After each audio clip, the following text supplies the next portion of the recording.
Hello and welcome to the Digital CEO by Revolt, the audio brief for C-level executives who need a quick review of what's going on in the digital world. Yes, it's the basics with a twist. And speaking of twists, we invite you to join our new interview sessions, where we will be talking to diverse and experienced entrepreneurs and CEOs who will share with us interesting details about what they do, how they accomplished important milestones in their fields, but most importantly, show us their incredible human approach to dealing with the future. So sit back and enjoy the ride. We sure won't disappoint. Here we go. Let me introduce you to the digital CEO podcast by Revolt. This is a very simple interview session. This is a place where we are going to ask you simple questions. You're going to give us answers, related to certain aspects or questions that we want to know about a little of yourself, your business. And so let's start there. Tell me a little bit about you, a little bit about Rise, about the MCA, anything you want to tell us to introduce yourself. All right. Well, so my career started in the late 90s, and during the tech boom, the digital era started back then. And I was a website guy because I had learned a little HTML. And so my first few jobs were web guy. And I grew that, ended up getting a creative director job at Fox Studios. After a couple of years, I left there and started freelancing, built that into my agency, Riser, grew my agency over 13 years, and then sold my agency back in 2015. And then I stayed at the agency. I sold two for a couple of years during my buyout. And then I left to do what I'm doing now, which is my favorite phase of my career yet. And it's mentoring, teaching, training creative entrepreneurs, helping the creative entrepreneur, the freelancer or agency owner, get through the trauma of running an agency or creative business with a little less stress and fear and panic than what I did. I never had a mentor. And I think somewhere along my journey, I kind of thought, man, I really want to help people the way that I wish I would have had somebody that could have helped me when I didn't know, how do I fire this client? Is my pricing this too high? What do I do with this employee? How do I even hire employees? Just all these little businessy things that I had no clue how to do. I try and fill that gap for people like me 20 years ago. And do you feel that's fantastic? And do you feel that being a leader in your field, in your creative field, at some point, did that make you, feel that you need to relate with others that are going through this?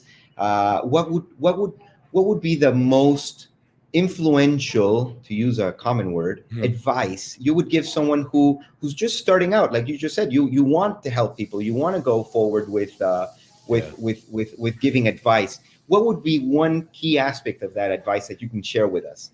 We got a million, but I would say for the people just starting out, nobody else knows what they're doing either. Like, I started freelancing. My first proposals were crap.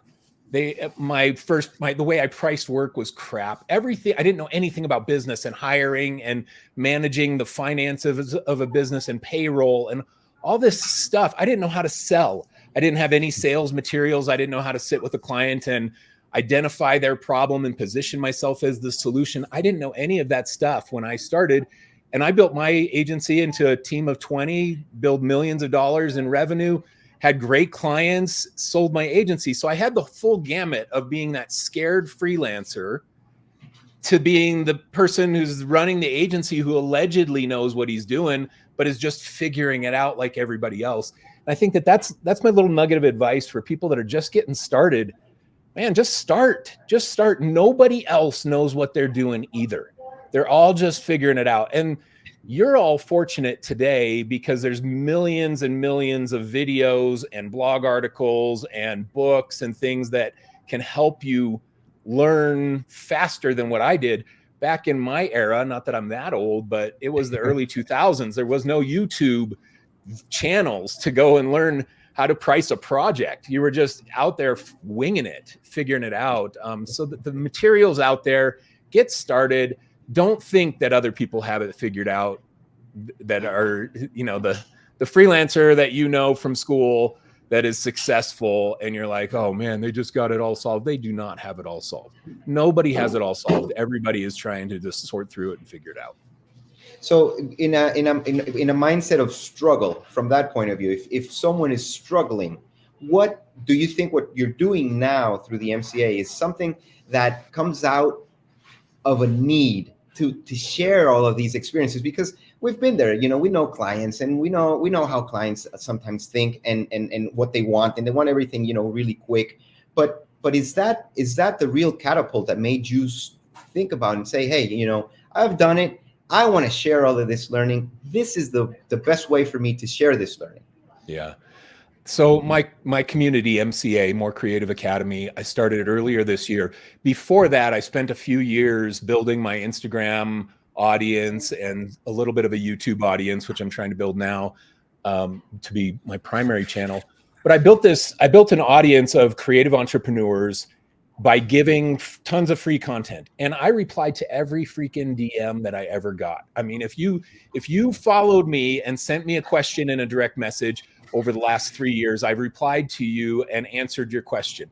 Sometimes the answer is, hey, I'm going to make content about this because that's a great question that others need to know. Other times I just respond and say, here's what I would do. Here's what I would say to the client. Anyway, I did that for free for the last 3 years or so. And I did it for the masses. And then earlier this year, I started to get kind of disgruntled with the Instagram environment where my primary community was. The algorithm does not show the content to the people that follow you anymore. I don't know who it even shows it to, but some things changed over the last 2 years, and I lost a little bit of that close connection with some of my audience. And I thought, you know what I'm going to do? I'm going to siphon my true fan audience, my core audience, out of Instagram and give them myself as a mentor that I can reply to them every day in DM. I do group coaching. I do live lessons with the objective that they don't feel alone trying to run their creative business. They can ping me anytime and I'm going to reply. And it's been so wonderful to have this core group out of any platform, social media platform, and into a platform that I have complete control over. And then they're making friends and becoming close to each other as well. We just did a retreat in Fort Lauderdale. You had mentioned Miami, right? You were in Miami? Yeah, Miami. Yes. So we just did a retreat in Fort Lauderdale, an in-person retreat. And those are the kinds of things that I want to do. The world has gotten so digital post-COVID, this surface level connection with people.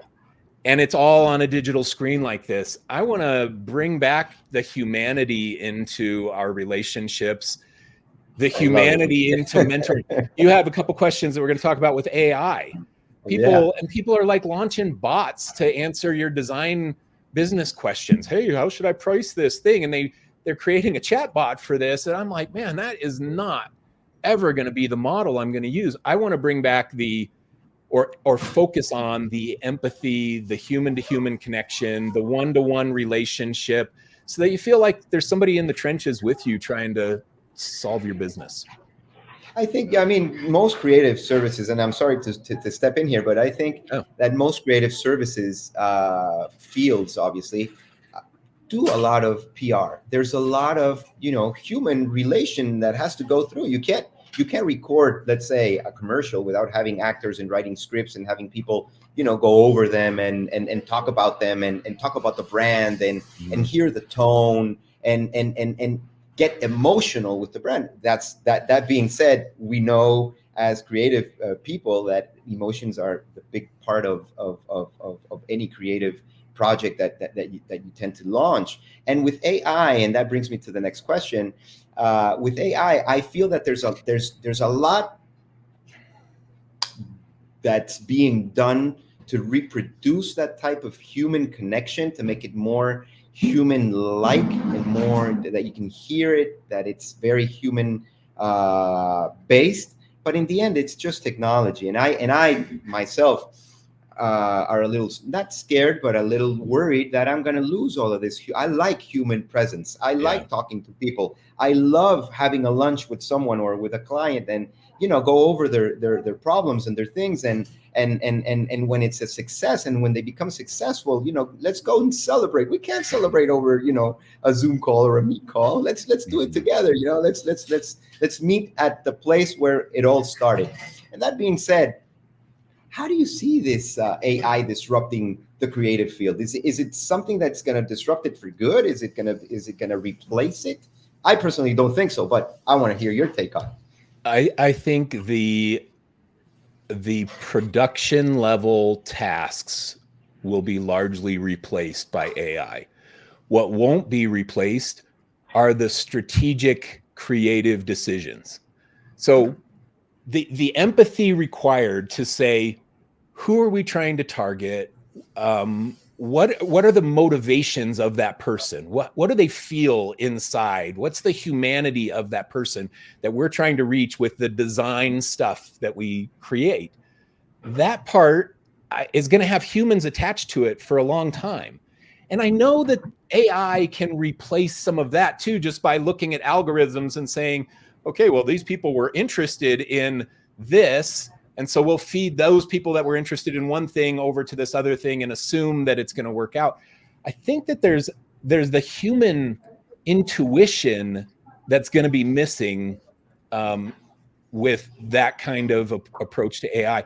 I do think, though, and we're already seeing it, the production level tasks. I mean, if you want to, Canva has made a big difference in a lot of low-end design jobs where people can just do it themselves, and it won't be long before Canva is just a, hey, Canva, I need a flyer for my business, and it knows your brand and it knows your logo and it knows who you're targeting because you've had conversations with the bot in there, and it spits it out and says, here, this is the one that should work for you.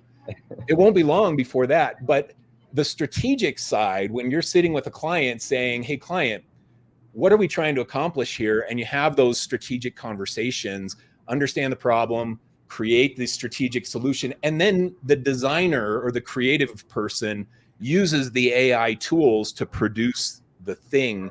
I think it's going to be a while before AI replaces the designer or the creative person.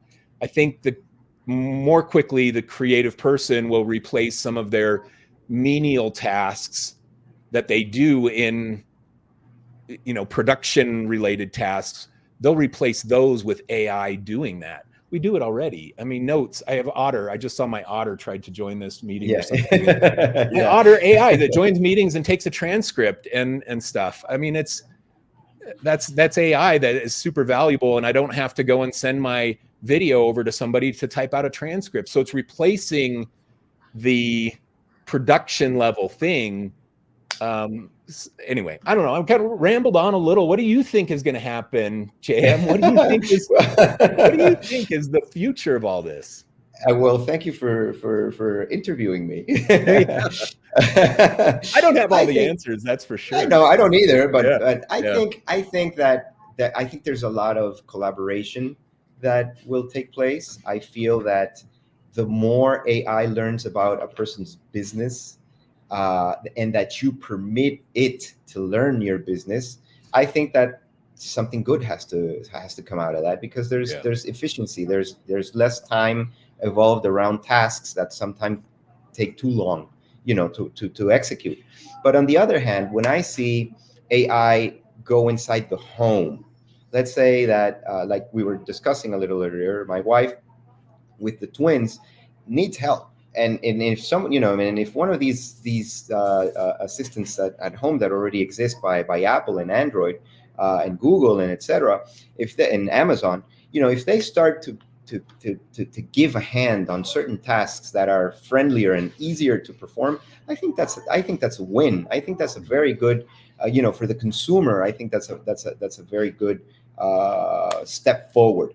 Now, in regards to creativity and to our field and to the things that we do, it definitely can hurt. But I think that when a human is still behind the prompts and still asking it to do certain things, I think that's going to revalue the worth of humans working in the creative field. Not just anyone can just type any type of prompt and come out with a strategy, like you said, but if someone has experience with strategy, and you can use AI to double that amount of maybe creative thinking or just going into the details, I think that's going to be very profound. And I think that's going to be something that will help the industry, but always having the human present at all times, because you just can't not, I mean, planes are not going to be able to fly by themselves. People are not going to feel 100% safe if there's not a human behind it, even though if the plane is actually flying 99.9% of it of the time by itself. But it's just the thought of making that possible that I think still has humans behind certain tasks for some time. And that was going to be my next question. Where do you see, creative fields in the next 5 years? You kind of answer that, but I do want to take that leap forward. Yeah, I think the more that we see the social culture lean into AI this and AI that, the more I'm going to lean into human to human interaction. That's fine. Everybody can go do the AI thing, and I'll use it. I pay for ChatGPT just like everybody else in the freaking world right now.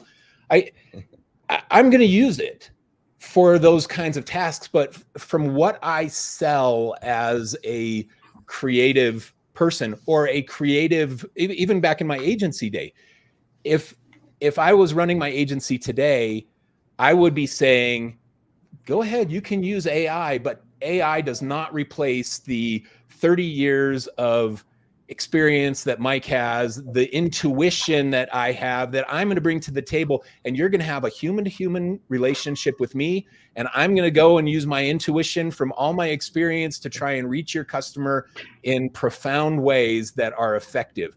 That would be the message that I would be leaning into as a creative entrepreneur right now. And in my current business of mentoring, coaching, and things, that's what I'm going to be leaning into. Yeah, you can go join whatever AI bot, whatever you want. But if you want to have a relationship with somebody who's going to care when the client hasn't paid you and help you strategize how to get the client to pay you and be the empathetic recipient on the other side that says, I know what that's like to get screwed by a client. I know what that's like. Let me help you. This is how I got paid one time. That kind of thing. How does that get replaced by AI anytime soon? Exactly. And I know it will, because we've all seen Terminator movies. So I know at some point, Skynet takes over, or the Matrix, and the Matrix really happens. It happens. I think that's logical to say, but man, I'm telling you, the more the world says AI, the more I want to say human to human for me and where I'm going to position myself in the market. And that's so true. And I think we were speaking earlier before we started our interview. I think there's a lot of emotion, and emotion.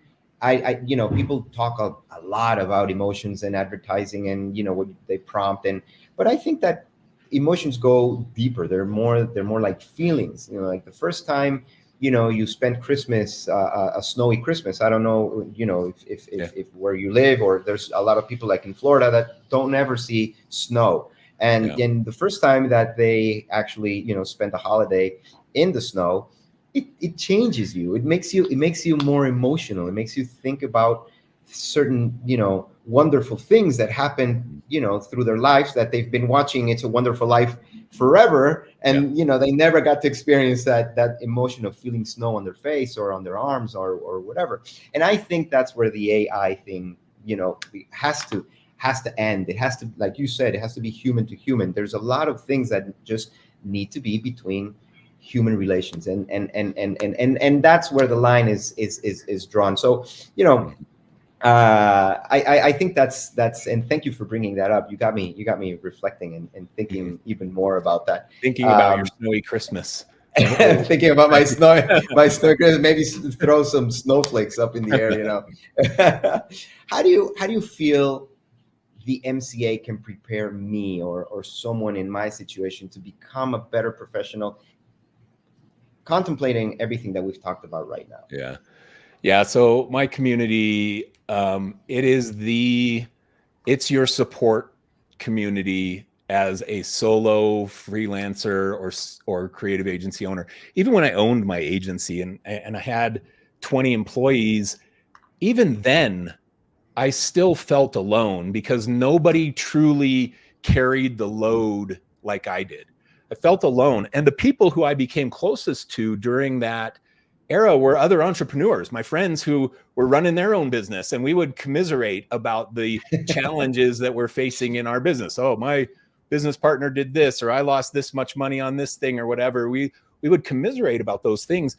And what I'm trying to create in MCA is that environment, making that accessible for all of the other people who want to be part of it. And so far, we've been open for 7 months. It's been awesome. And that's the piece of my career. I feel like it's the thing that I want to be the most focused on. I resisted doing it for a couple of years. I had people ask me if I was ever going to start like a separate community, and I finally did.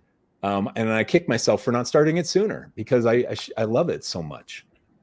Do you feel that this is, I'm sorry to interrupt you, but do you feel that this is a step towards changing the design profession that we learn in school in some way? Is this where it's going?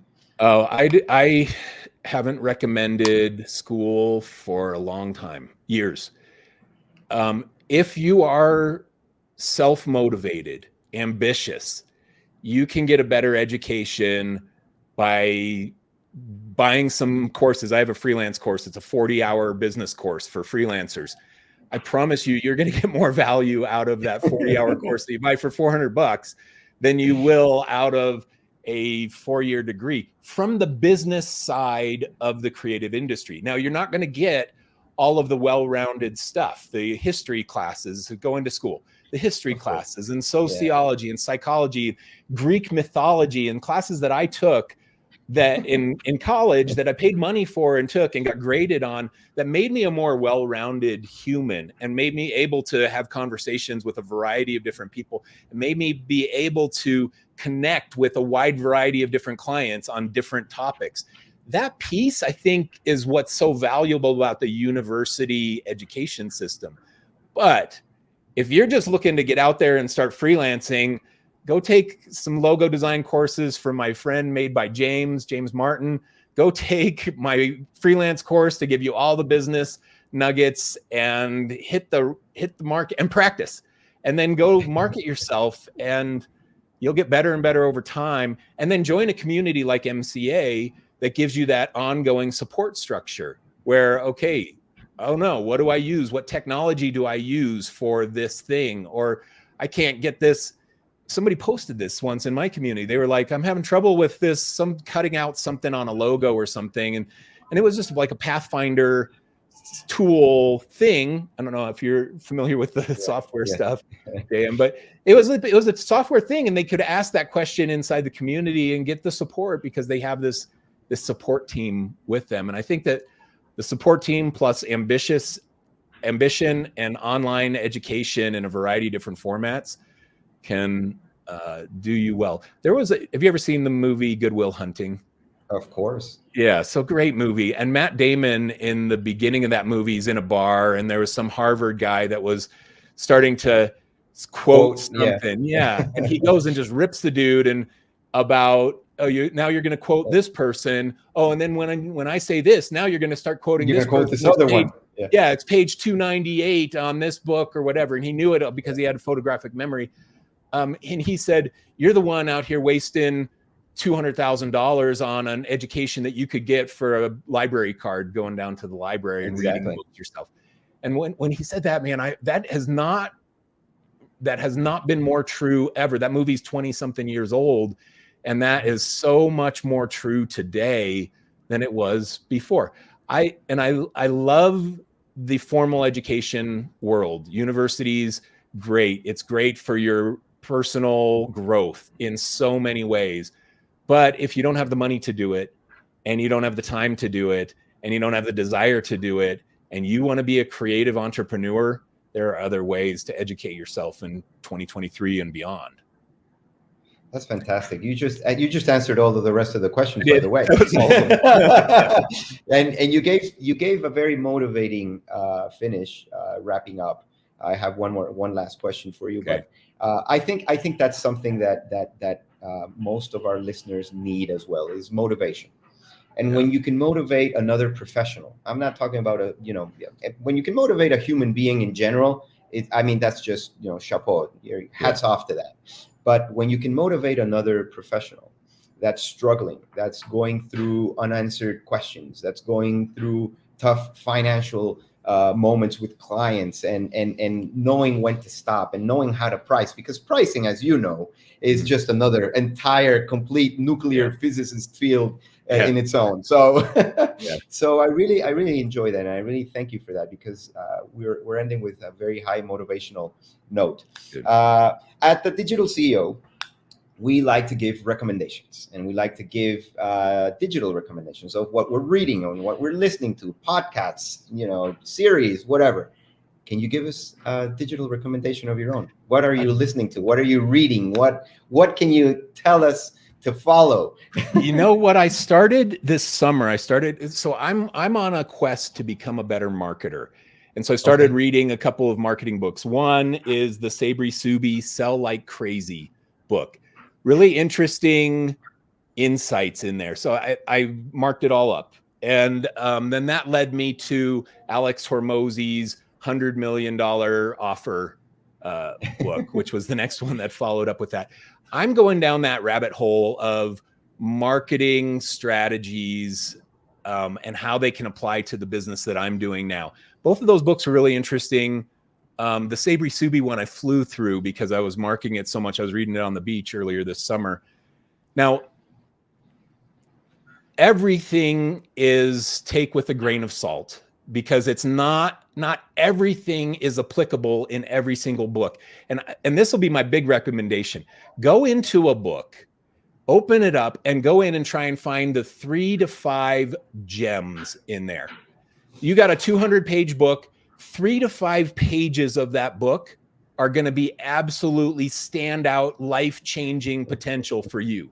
And the other 195 pages or 197 pages may be stuff that's not relevant to you right now, may never be relevant to you, may be relevant to you at some point in the future. You don't know what all the other noise is in that book, but there are 3 to 5 pages that can have a paradigm shifting moment for you. And that's what I got out of both of those books, Sabri Subi and Alex Hormozy's book.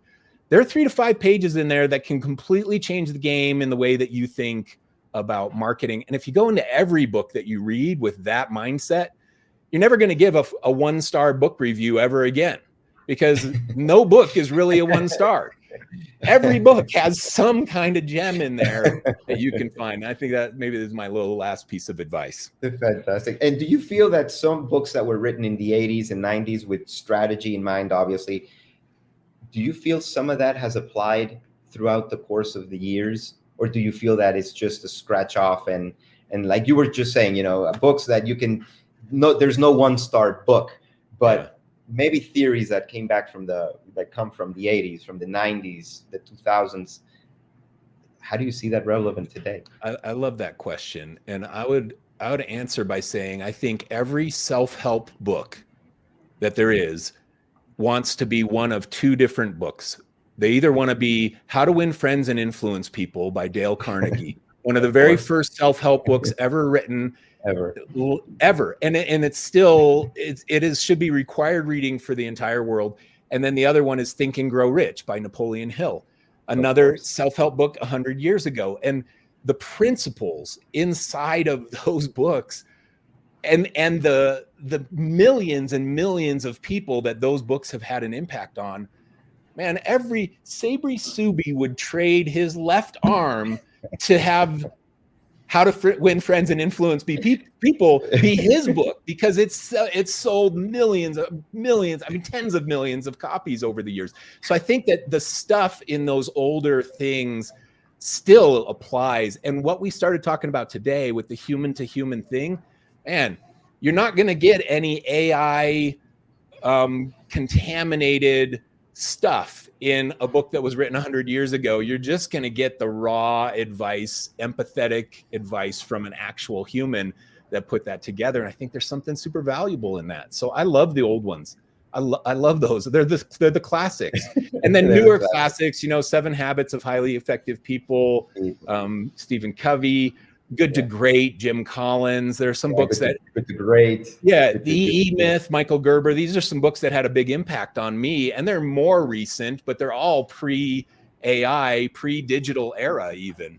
So anyway, get the knowledge. The knowledge is out there, man. Go find the books, find the 3 to 5 pages that are gems in there, throw away the rest, and get better every day. And find you, because you're onto something, and I think that's fantastic. You're onto something here. With that, I want to thank you. I want to thank you, Mike, for your time. I know you're a very busy person, but I want to thank you for joining the Digital CEO by Revolt. We're very enthused that you were with us today, answering some questions, and I hope to have you soon sometime. All right. Anytime. Thank you. It was super fun. I love these kinds of conversations. Thanks, GM. Take care. Take care, Mike. Thank you very much.